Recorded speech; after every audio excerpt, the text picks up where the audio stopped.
I want to talk a few moments about the senses, the fifth sense and the sixth sense in particular.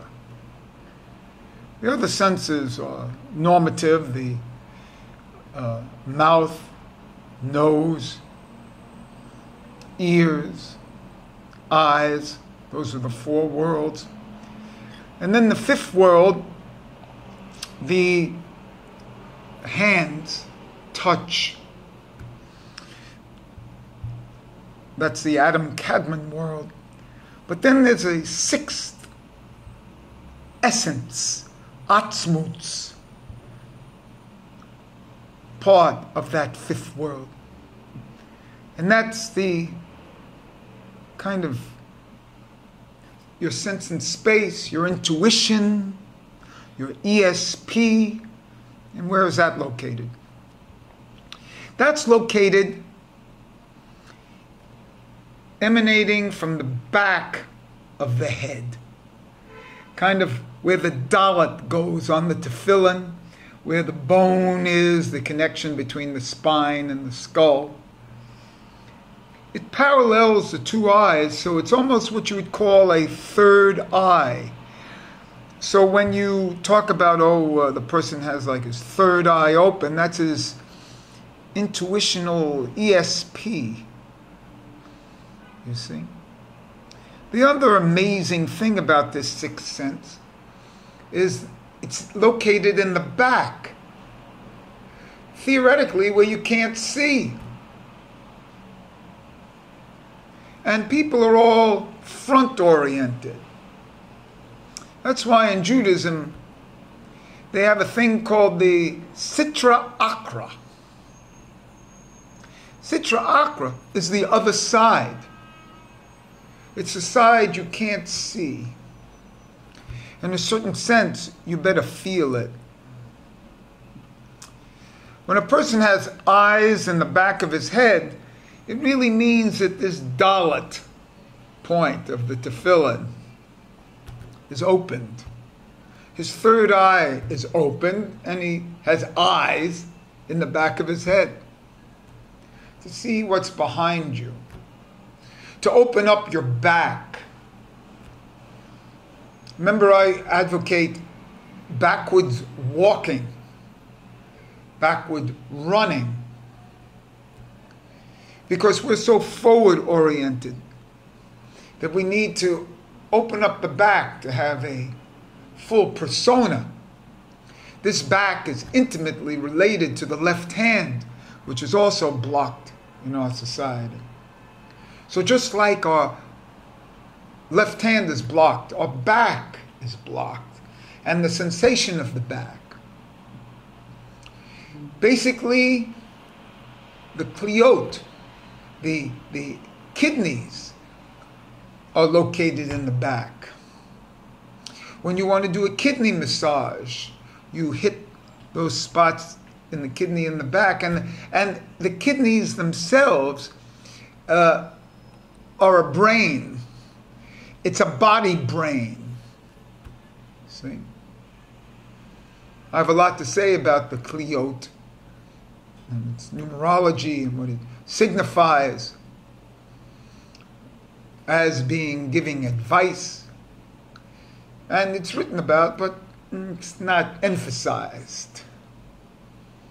The kliot have a very important function as a body brain.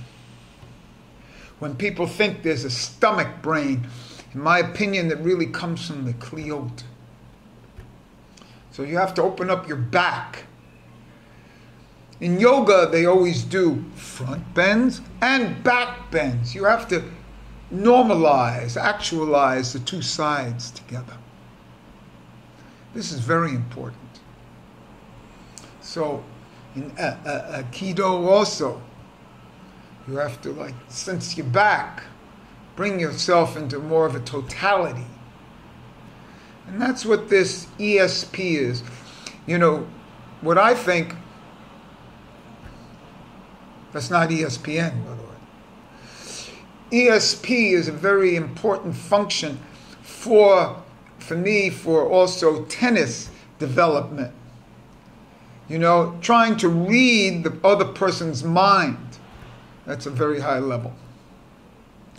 Now we're going to talk about the spot of the tefillin, because that's an etzem, that's a bone. And remember, atzmutz comes from the word etzem. And so this is actually the location of this sixth sense, which is the back of your head. And so how to access that is to actually close your front eyes. Once you close your front eyes, then your touch becomes very important. And your other senses, the front eyes or the side eyes are tremendous, part of the body. But to access the third eye, you have to shut the front eyes, so that you can actually see and feel in back of your head, and to see the Sitra Akra, which is the entire back, you see. And you have to integrate that back into consciousness in the front, which everybody has. And so this sixth sense, this atzmutz, highest essence sense, is located only in the back. You see? So until that back consciousness is awakened, you're not going to have sixth sense. And this is what the future of things is going to have to be. You're going to have to consciously rely on the sixth sense. To me, it's the fifth sense of the hands, understanding the totality of the importance of the hands as the fifth sense, of touch, of body as touch, as physical as touch, and the intuition of the eye in the back of the head at the dalit of the tefillin, the bone there, and the whole sense of the back in general, and the integrating of the kliot, of the kidneys, as a body brain. And so this is just an introduction to this kind of Sixth Sense ESP, understanding of the body potential and the human potential that goes with it.